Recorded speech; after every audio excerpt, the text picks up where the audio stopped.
Bismillahirrahmanirrahim. Assalamu alaikum to all of you. I hope you all are fine. Remember me in your prayers. I am Ikra Khan from Legend Institute of Management and Sciences from Multan. Subject is the pedagogical grammar. In the lecture number 15, the part is BS English 4th semester. Today's our topic is hypothetical meaning. Hypothetical meaning is the part of our topic or our outline pedagogical grammar. तो हम hypothetical meaning को जो है वो detail में discuss करेंगे today. Okay, first of all, what is hypothetical meaning? Hypothetical meanings की definition को देखते हैं. When we discuss about hypothetical meaning, then what is hypothetical meaning? So we just discovers hypothetical meaning is assumed, supposed of, or pertaining to a hypothesis theoretical. अब देखिए, जब हम hypothetical meanings के बारे में देखते हैं तो हमने सबसे पहले ये देखना होता है कि hypothetical है क्या. ठीक है, यानी hypothetical meanings क्या होते हैं. हाइपोथेटिकल मीनिंग्स होते हैं कि जिन चीज़ों को हम जस्ट सपोज करते हैं, फ़र्ज़ी होती हैं जो चीज़ें, ठीक है, जस्ट इमेजिन्स होती हैं. तो सपोज्ड होते हैं, अज्यूम्ड किया होता है उन चीज़ों को, for pertaining to a hypothesis. Hypothesis क्या होते हैं? जस्ट यानी हम फ़र्ज़ी बात कर रहे हैं. अच्छा, अब हाइपोथेसिस जब इसमें आ रहा है तो हम हाइपोथेसिस के बारे में थोड़ी सी जो है वो डेफिनेशंस वगैरह उनकी एग्जांपल्स देख लेते हैं कि हाइपोथेसिस क्या होते हैं. बिकॉज हाइपोथेटिकल जो है वो वर्ड जो है वो ड्राइव हुआ हुआ है हाइपोथेसिस से ही. तो हाइपोथेटिकल मीनिंग से पहले हम हाइपोथेसिस के बारे में थोड़ा सा जान लेंगे कि हाइपोथेसिस क्या होते हैं. What is a hypothesis? Easy definition. तो ये इसकी इजी सी डेफिनेशन है, इसको एक बार देख लें. In science a hypothesis is an idea. Hypothesis यानी कि जो फ़र्ज़ी ख्याल है या कोई फ़र्ज़ी बात है वो एक आइडिया है जस्ट, और एक्सप्लेनेशन और एक वजाहत है that you then test through study and experiment, जिसको आप जस्ट टेस्ट करते हो अपनी स्टडी में, एक्सपेरिमेंट्स में. Outside science. और अगर हम दूसरी तरह से एक और डेफिनेशन देखें, थेरी और गैस, जिसमें एक थेरी आ जाती है, कोई गैस होता है हमारे पास, कोई आइडिया, इसी तरह से can also be called a hypothesis. यानी हम किसी थेरी को और किसी भी गैस को जो है वो हम नेम दे देते हैं हाइपोथेसिस का. A hypothesis is something more than a wild gas but less than a well established theory. यानी ये ज़्यादा होता है किसी एक बहुत बड़े गैस से, आपके ख्याल से, जिसको आप कहते हैं कि आपने जस्ट एक आइडिया लगाया था और ये ऐसे हो गया. जस्ट आपने एक थिंक की थी कोई बात, आपकी सोच, आपका आइडिया, और वो किसी भी चीज़ से कम होता है, यानी वेल एस्टेब्लिश्ड थ्योरी से थोड़ा कम होगा. वो उसमें कुछ प्रूव नहीं होगा, कुछ प्रूव एविडेंस नहीं होंगे आपके पास, जस्ट आप एक फ़र्ज़ी बात कर रहे होते हैं, तो वो होता है हाइपोथेसिस. अच्छा, अब हम देख लेते हैं टाइप्स ऑफ हाइपोथेसिस. हाइपोथेसिस की टाइप्स देखते हैं. सिंपल हाइपोथेसिस है, कॉम्प्लेक्स हाइपोथेसिस है, empirical hypothesis, null hypothesis denoted by H O. Null hypothesis को आप डिनोट कर सकते हैं बाय एच ओ, यानी एच ओ से आप इसको डिनोटेड कर सकते हैं. अल्टरनेटिव हाइपोथेसिस है, इसको denoted by H one. H one से इसको जो है वो आप डिनोटेड कर सकते हैं. एच ओ और एच वन. लॉजिकल हाइपोथेसिस है एंड स्टैटिस्टिकल हाइपोथेसिस है. ये इसकी टाइप्स हैं, हाइपोथेसिस की टाइप्स हैं ये. अब हम आ जाते हैं प्रोसेस की तरफ. हाइपोथेसिस के जो हैं वो स्टेप्स बाय प्रोसेस, यानी कि जो हाइपोथेसिस का प्रोसेस है उसके स्टेप्स को देख लेते हैं कि उनके क्या स्टेप्स हैं. Number 1, ask a question. Number 2, do background research. Number 3, construct a hypothesis. Number 4, test your hypothesis by doing an experiment. Number 5, analyze your data and draw a conclusion. Number 6, communicate your results. I think ये इतने easy हैं कि इनको मुझे थोड़ा और detail में बताने की ज़रूरत नहीं है आप लोगों को. आप जिस लेवल पे हैं, माशाल्लाह से BS हैं आप लोग 4th सेमेस्टर, तो आपको ये ज़्यादा डिटेल में बताने की तो ज़रूरत नहीं है, बट फिर भी मैं आप लोगों को जो है इसको थोड़ा सा डिटेल में बता देती हूँ कि ये क्या है steps wise. Otherwise I hope कि आपको इसको अच्छी तरह से आपने अंडरस्टैंड कर लिया होगा इनको जस्ट रीड करके.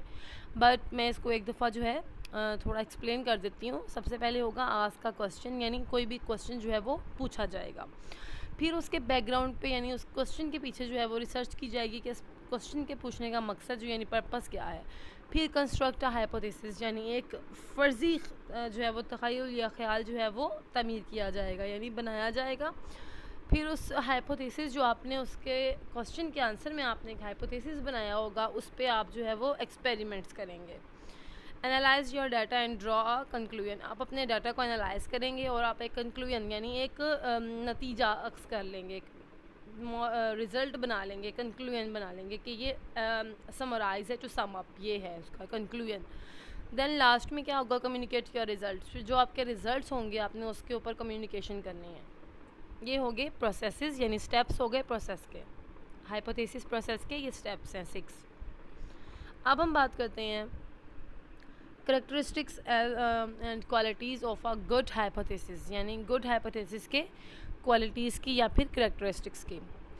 सबसे फर्स्ट पे आ जाता है power of predictions. One of the valuable attribute of a good hypothesis is to predict for future.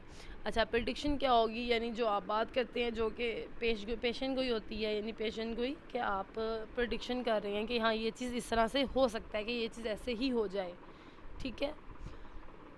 अच्छा, कुछ प्रिडिक्शंस जो होती हैं वो पावरफुल होती हैं, कुछ जो होती हैं वो जस्ट आप किसी हाइपोथेसिस की बिना पर जो है वो कर देते हैं, यानी उसमें आपका चांसेस कम होते हैं कि आप ये जो है वो कितने परसेंट तक ये रियल होगी। तो प्रेडिक्शंस वगैरह जो हैं वो पावरफुल होती हैं मोस्टली। तो प्रेडिक्शन जो है वो पावरफुल होनी चाहिए। One of the valuable attribute of a good hypothesis is to predict for future. अच्छा, जो इसमें हाइपोथेसिस आप यूज़ करेंगे वो आपका जो है वो बड़ा पावरफुल एट्रीब्यूट वैल्यूएबल होना चाहिए और उसकी प्रेडिक्शन जो है वो फ्यूचर के लिए हाइपोथेसिस यानी जो आप बना रहे हैं वो आपके प्रिडिक्ट कर रहे हो आपके फ्यूचर को कि आपके फ्यूचर में ये चीज़ जो है वो पॉसिबिलिटी है इस चीज़ की। क्लोजेस्ट टू ऑब्जर्वेबल थिंग्स यानी आपने वो बिल्कुल क्लोज हो जो जिन चीज़ों को आपने ऑब्ज़र्व किया हुआ है, यानी जिन चीज़ों से आपने पहले जो है वो आप उससे आप उससे जो है वो आगाह हैं, आप उनसे उनके बारे में आपको अवेयरनेस है, उन चीज़ों से क्लोज़ हो वो। यानी किसी जस्ट एक हवा में बात करने वाली जो बात है वो नहीं होनी चाहिए कि जस्ट आपने एक बात कर दी ना उसकी कोई उसका कोई एक हमें कहीं कोई स्टेप नहीं मिल रहा, कोई उसकी कोई रियलिटी नहीं है, कोई रियलिटी बेस पे नहीं है, जस्ट आपने एक उसको इमेजिनेशन या फैंटेसी बेस पे आपने वो बात कर दी। इस तरह से ना हो, उसके अंदर कुछ ऐसी चीज़ें हो जिसमें आपने ख़ुद सर्च किया हो या फिर वो आपके ऑब्जर्वेबल थिंग्स से रिलेटेड हो या क्लोजेस्ट हो, ठीक है। Hypothesis must have closest contact with observation things, वही बात सिंप्लिसिटी। अच्छा, अब उसमें सिंपलिसिटी हो यानी सिंपल सी बात की गई हो, क्लैरिटी हो उसमें कोई भी किसी भी तरह से मतलब उसमें कोई प्रॉब्लम्स या डिफ़िकल्टीज़ या कॉम्प्लेक्सिटीज़ ना हो, कॉम्प्लिकेशंस ना हो, आपने जो बात किया वो बिल्कुल क्लियर हो, उसमें क्लियरिटी हो। टेस्टेबिलिटी यानी वो टेस्ट यानी ये है कि वो आपने उसको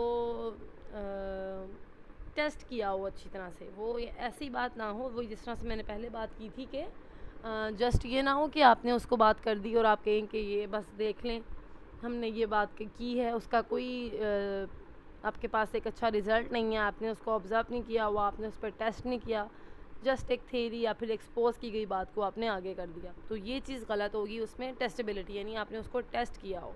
रेलिवेंट टू प्रॉब्लम, अच्छा वो प्रॉब्लम से भी रेलिवेंट हो कि अगर आपको पता है कि ये बात की जा रही है तो उसके प्रॉब्लम्स भी आ सकते हैं, तो वो उससे भी रेलिवेंट हो, यानी आपको पता हो कि अगर ये प्रॉब्लम्स आएंगे तो उनके सॉल्यूशंस क्या होंगे। स्पेसिफ़िक, बिल्कुल स्पेसिफ़िक सी बात हो, यानी उसी से रिलेटेड हो, उसमें कोई और दूसरी चीज़ का अमल दखल ना हो। रेलिवेंट टू अवेलेबल टेक्निक्स, उसमें जो टेक्निक्स वगैरह यूज़ की गई हैं वो भी अवेलेबिलिटी हो उनकी भी। नेक्स्ट हम बात करते हैं गुड हाइपोथेसिस क्या होता है, वो किस तरह से जो है वो लिखा जाएगा या किस तरह से वो किया जाएगा।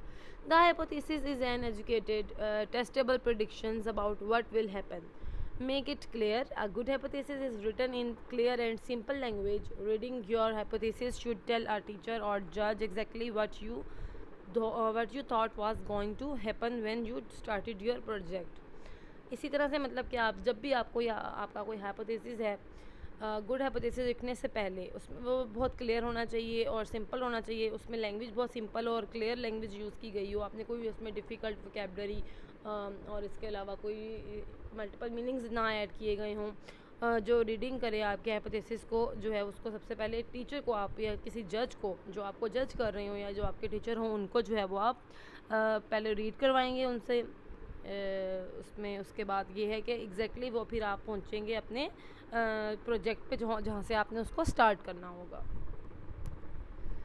अच्छा, अब हम बात करते हैं हाइपोथेसिस के फंक्शंस की। तो क्या होगा, इन functional behaviour assessments the hypothesis states the behaviour preceding circumstances and possible functions of the behavior. These examples shows how the observations data can be turned into hypothesis statements.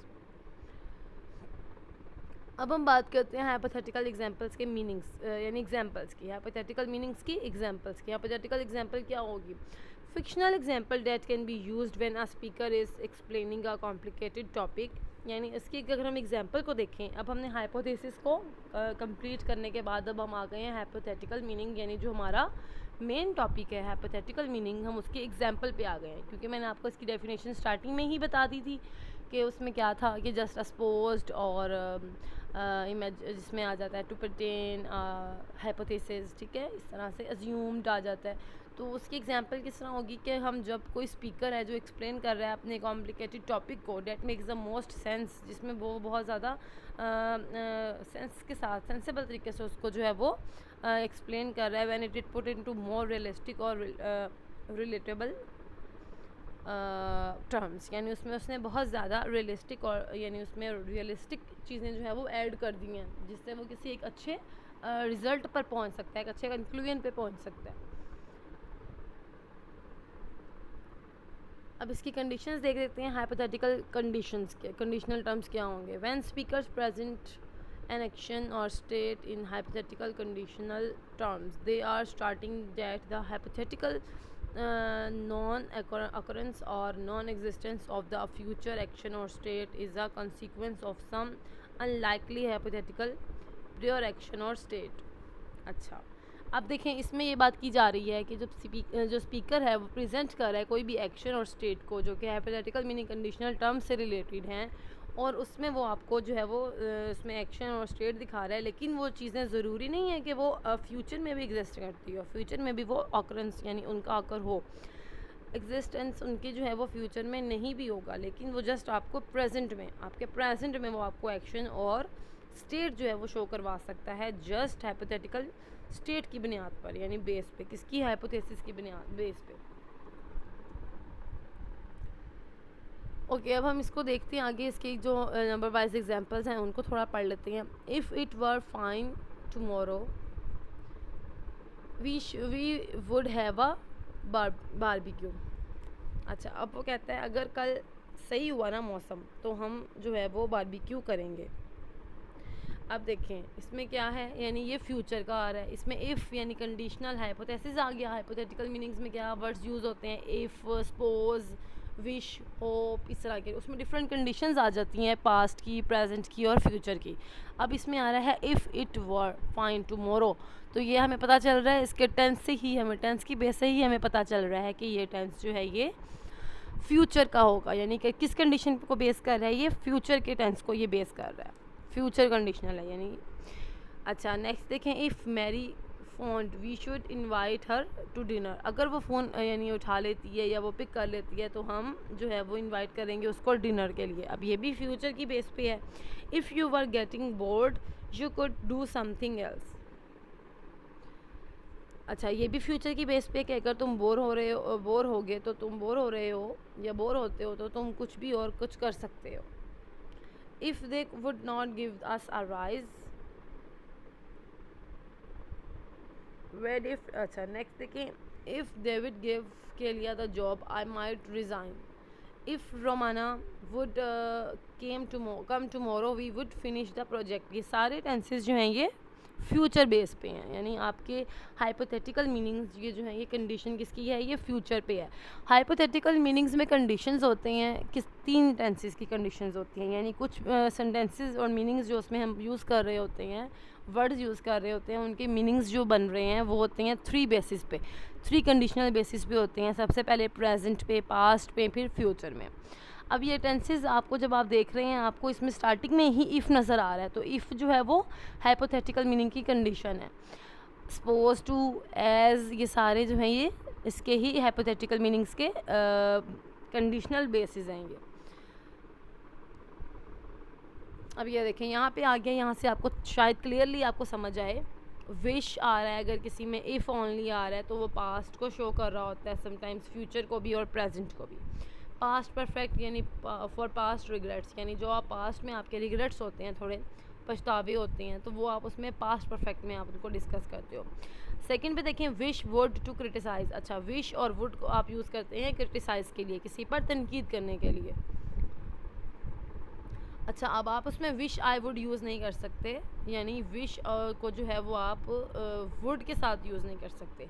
अब जो last में देखें hope है, hope आप mostly use करते हैं present में, यानी आपको उम्मीद होती है तो आप प्रेजेंट में यूज़ करते हैं। लेकिन आप होप को जो है वो पास्ट में भी यूज़ कर सकते हैं। या आप कहते हैं ना कि मुझे उम्मीद थी बट ऐसा नहीं हुआ, तो वो होप जो है वो पास्ट में भी यूज़ होती है और इसमें प्रेजेंट में भी यूज़ होती है। बट इसको आप उम्मीद होगी ऐसे नहीं होता, यानी आप इसको फ्यूचर में यूज़ नहीं कर सकते होप को, होप के वर्ड को, यानी होप के कंडीशन को, हाइपोथेटिकल कंडीशन को आप, यानी हाइपोथेटिकल कंडीशन जो आपके पास होप है, इसको आप फ्यूचर में यूज़ नहीं कर सकते। आप इसको मोस्टली प्रेजेंट में यूज़ करते हैं और समटाइम या ऑफन आप कह दें कि आप इसको यूज़ करते हैं पास्ट में, to talk about the past. Other expressions with past tenses. अब हम इसके अदर एक्सप्रेशंस देख रहे हैं पास्ट टेंसेस के। It's about time past simple, for example it's about time we left. I rather, अब देखें आई हैड रेदर, आई और डी जो है ये कंट्रैक्शन है, ये आई हैड का है। I had rather rather you did not smoke, ये है पास्ट सिंपल और पास्ट परफेक्ट में। इट लुक्स एज इफ़ या फिर एज दो, ठीक है, इन दोनों में से आप कुछ एक लगा सकते हैं। अब एग्जांपल देख लें, it looks as if you had seen a ghost. Supposing, अब स्पॉजिंग किस तरह से यूज़ होता है। Rewrite the following sentences starting with the word supposing. What would you do if you lost your keys, यानी ये फ्यूचर में use हो रहा है supposing. You lost your keys, what would you do. आप जस्ट सपोज करो कि अगर आपकी चाबियाँ खो जाएँ तो आप क्या करोगे, ठीक है। स्पॉजिंग इफ़ इन सेकंड कंडीशनल, अगर आप स्पॉजिंग की जगह इफ़ भी यूज़ करेंगे तो वो उसकी सेकंड कंडीशनल आ जाएगी हाइपोथेटिकल मीनिंग की, तो वो भी आप यूज़ कर सकते हैं। और स्पॉजिंग भी, यानी अगर आप इसी एग्जांपल में स्पॉजिंग के बजाय इफ़ यूज़ करें, if you lost your keys, अगर आपकी जो चाबी हैं वो खो जाएं, यानी आप जस्ट इसमें भी सपोज कर रहे हो, इफ़ लगाओ अगर, और सपोज यानी इसमें आप सीधे कह देते हो सपोज, यानी आप फ़र्ज़ करो, ठीक है। तो वो दोनों मीनिंग सेम है, वो इफ़ और सपोज। सपोज उसकी फर्स्ट कंडीशन है हाइपोथेटिकल मीनिंग की, और इफ़ जो है वो हाइपोथेटिकल मीनिंग की सेकंड कंडीशन है। सॉरी स्टूडेंट्स, इसमें जो है वो आपको इतना थोड़ा सा जो है वो क्लियर नज़र नहीं आ रहा, आप इसको थोड़ी सी आपको एफर्ट करनी पड़ेगी इसको समझने के लिए, लेकिन इसमें समझ आ रही है, बस थोड़ा सा जो है वो अटेंशन आपकी ज़रा ज़्यादा यहाँ पे मुझे चाहिए। एज इफ़ और एज दो, इसमें से आपने एक जो है वो वर्ड यूज़ करना है। We use the past after as if as दो to indicate that the situation is unlikely. He acts if as दो ही वॉज अ टीनेजर। अब देखें यहाँ पे क्या आ रहा है, he acts as if he was a teenager. We use a present tense to indicate that something is likely. He looks as if he is a teenager, या दो इज़, ठीक है। हम इसमें से दोनों में से कोई एक कंडीशन यूज़ कर सकते हैं।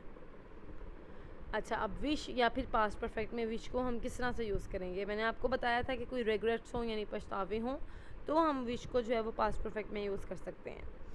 Use to express regret for something you did और did not do in the past. आपको जब कोई किसी किस्म का रिग्रेट होगा, यानी जो आपने चीज़ की है या फिर नहीं किया पास्ट में उसका रिग्रेट, तो आप कैसे उसको जो है वो डिफ़ाइन करोगे। अब यहाँ पे नीचे दो एग्जांपल्स दी हुई हैं। आई wish I had not shouted at her sorry, काश के मैं जो है वो उस पर मैंने शाउट ना किया होता, मैं उसको शाउट ना कर, यानी उस पर मैं ना चिल्लाता। I wish I had gone to her party, मेरी काश के मैं उसके पार्टी में चला जाता। ये देखें, ये दोनों रिग्रेट्स हैं, यानी एक रिग्रेट है कि काश मैं उस पर ना चिल्लाता, और एक रिग्रेट है कि काश मैं उसकी पार्टी में चला जाता। यानी डिड और डिड नॉट दोनों से, यानी जो काम आपने किया हो समटाइम्स आपको उन पे भी रिग्रेट्स होते हैं, जो पास्ट में आपने कुछ काम किए होते हैं, और कुछ नहीं करने पे भी आप पछताते हैं कि काश वो आप कर लेते, वो आपने क्यों नहीं किए। तो रिग्रेट्स जो हैं वो दोनों तरह से आपके पास होते हैं, हर एक की लाइफ में, हर एक के पास्ट में कुछ ना कुछ रिग्रेट्स मौजूद होते हैं। अच्छा, अब आगे है wish somebody plus word used when you want somebody to do something, when you want somebody to stop doing something, or when you are complaining about something and annoying. I wish he would stop talking. अब देखें, ये भी है कि आप future में इसको कैसे यूज़ करेंगे, काश कि ये चुप कर जाए, कि अपनी बात अपनी बात को यहीं पे स्टॉप कर जाए। You can't use this with I as it is expressing things beyond our control. अगर हम विश को सिंपल पास्ट में यूज़ करते हैं तो वो कैसे होगा। Use to communicate the idea that you would like your circumstances. अच्छा, अब अपने उसको अपने सर्कमस्टांसेस यानी हालात के तहत अगर हम उसको देखें तो क्या होगा। The way you like the place you live, ठीक है, the way you look the place you live etcetera to be different from what they are now, it is for an unreal present. Note देख लें, I wish I was, I wish I were are both possible and acceptable. अच्छा, अब देखें, जब हम hypothetical meaning की बात कर रहे होते हैं तो इसमें हम आई वॉज या आई विश आई वर, तो वो दोनों तरह से आई wish I was, I wish I were possible होते हैं, यानी उसमें आपको मिस्टेक नहीं होगी, ये ग्रामेटिकल इशू नहीं होगा यहाँ पे आपको किसी भी चीज़ का। आई विश के साथ आप आई वर भी लिख सकते हैं, आई वॉज भी लिख सकते हैं। आई wish I were is more formal, दोनों जो हैं वो यूज़ कर सकते हैं। आई wish I lived in a hotter country, यानी मेरी ख्वाहिश है कि मैं एक बहुत गर्म मुल्क में जो है वो रहता। Past tenses for hypothetical meaning. We use past tenses after the following expressions to describe situations in the present, past or future which are imagined or unreal. Wish, if only, अब यहाँ पे जो नीचे बोल्ड में आपको black जो है वो नज़र आ रहे हैं वर्ड्स, ये कंडीशनल वर्ड्स, ये हाइपोथेटिकल मीनिंग के कंडीशनल वर्ड्स हैं। Wish, if only, it's high time, would rather, sooner, would prefer, as if, though, suppose, supposing, what if, ठीक है, इस तरह के वर्ड्स को आप यूज़ करते हैं इस तरह के हाइपोथेटिकल मीनिंग्स को।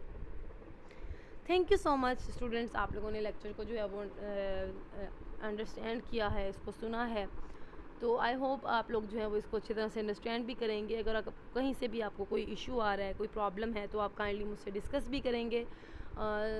मुझे बहुत अच्छा लग रहा होता है जब स्टूडेंट्स आज जो हैं वो डिस्कस करते हैं लेक्चर के बारे में, तो इससे मुझे पता चल रहा होता है कि स्टूडेंट्स जो हैं वो सीरियस हैं अपनी स्टडी को लेके।